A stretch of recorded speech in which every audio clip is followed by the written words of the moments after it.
Who are the Asur? An enigma to men and dwarfs, who know them as High Elves. At the center of the great ocean lies Ulthuan, a paradise created by the Old Ones. But when the stellar gates collapsed, demons flooded the mortal plane. All was lost until Anarion the Defender strode forth. The first Phoenix King vanquished the demons with the aid of the Archmage Calador Dragon Tamer. It was Calador and his elven mages who created the Great Vortex. A swirling maelstrom that siphoned the excess magic, withering demonkind.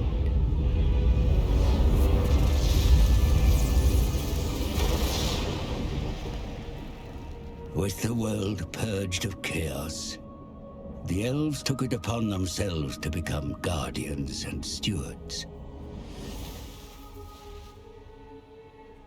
The twin-tailed comet is oft seen as an omen, but this time its wake brought great peril.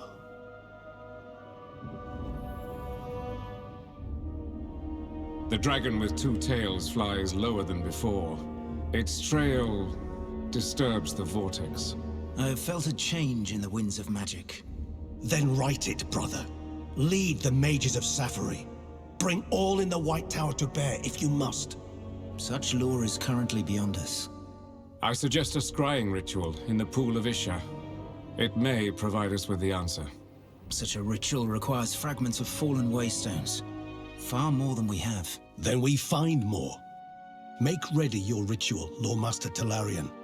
You will have your fragments. I shall start the search in Lustria. Lustria? My brother will search here, in Ulthuan.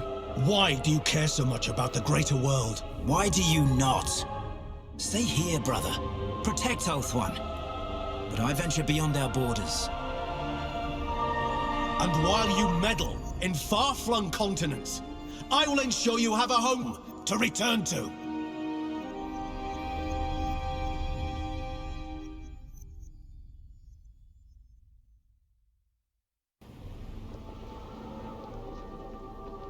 The way fragments were gathered, the ritual cast.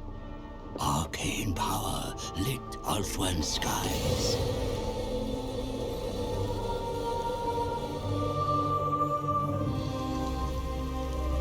Loremaster Talarian, ally of Tedlis, was joined by Gallifreyus, squire of Tyrion.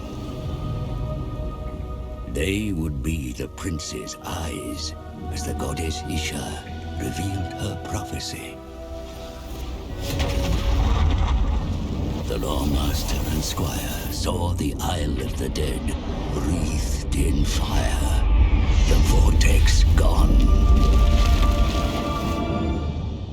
Without the vortex, chaos floods the world, with Ulthuan doomed to sink beneath the waves. But the star crown of Lilith has the power to restore it. The crown was shattered long ago. If the lost shards are reforged, Ulthuan can be saved. Isha has blessed our agents with one piece of the Star Crown, but 4 shards remain lost.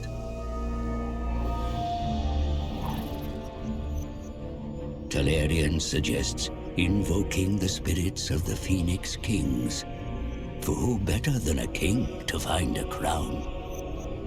The cost is high to cast such rituals. More way fragments are needed.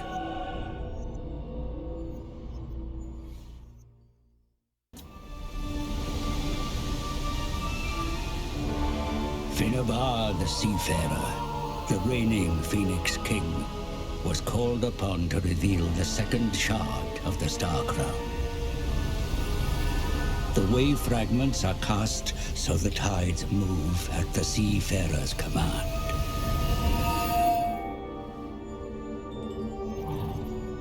The living king has done his part. Now it is time to evoke the royal spirits of old.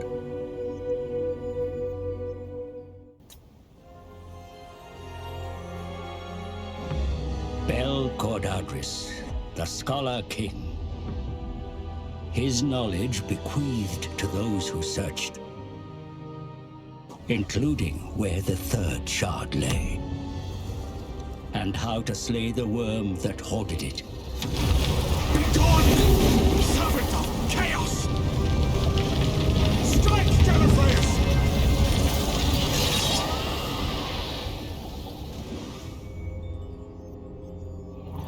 Time is against us.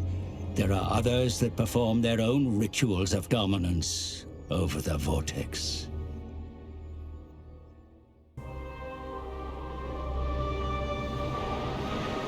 Bel-Shanar, the explorer. As he used the stars to navigate the world, their light shone upon the king's lost vessel. There, Gallifreyus! I see it! The fourth shard of the Star Crown was found within.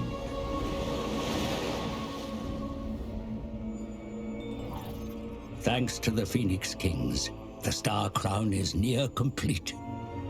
But there is one who is yet to be evoked. The first, the greatest, the doomed.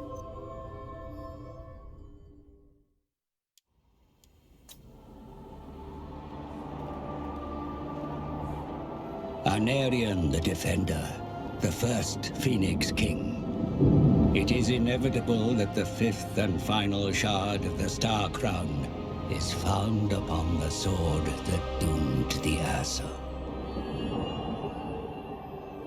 They were only here for the shard, but even the Lore Master could feel the sword's pull. And then, something else touched their souls.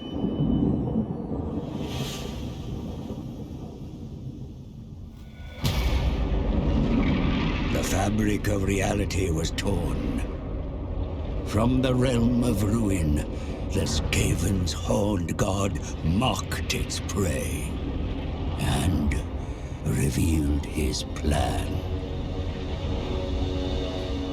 The celestial event that weakened the vortex was of Skaven design. A parody of the true comet.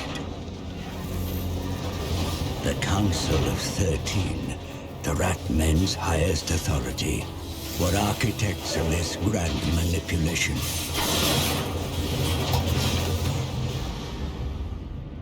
Its task complete and fuel expended, the rocket fell back to the surface.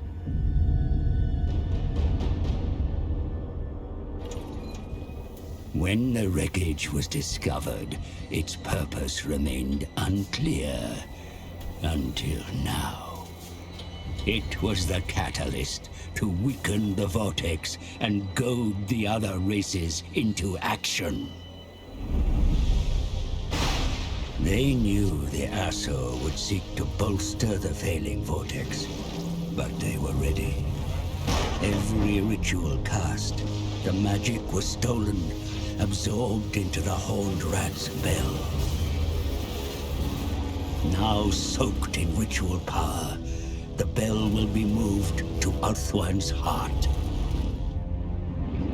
If it tolls 13 times, the Horned God shall emerge from the vortex, the world doomed.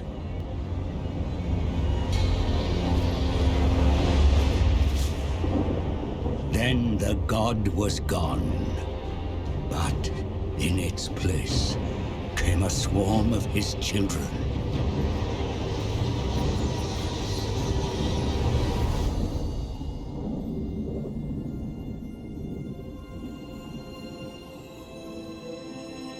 Where there was two, there is now one.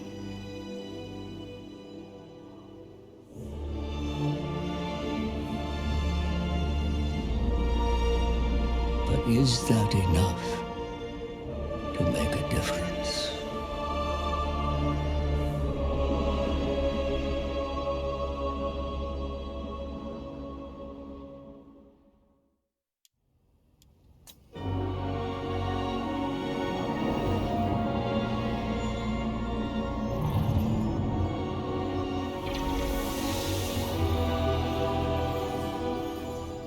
The Star Crown reforged.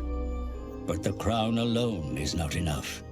It must be born into the vortex, delivered to Calador by a hero worthy of Safari.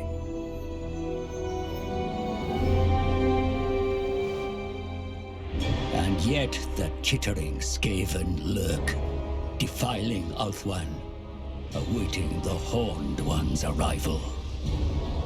The vortex must be reclaimed, or the world is doomed.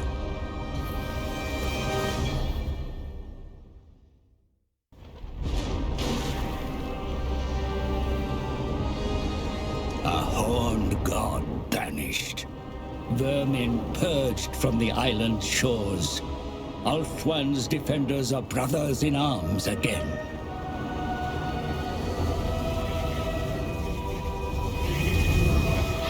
And a hero, a lawmaster, one who has proven worthy of the Star Crown, to bear its power, walk into the vortex, and become the Maelstrom. Ours is a world of fleeting glory, but it is glory nonetheless.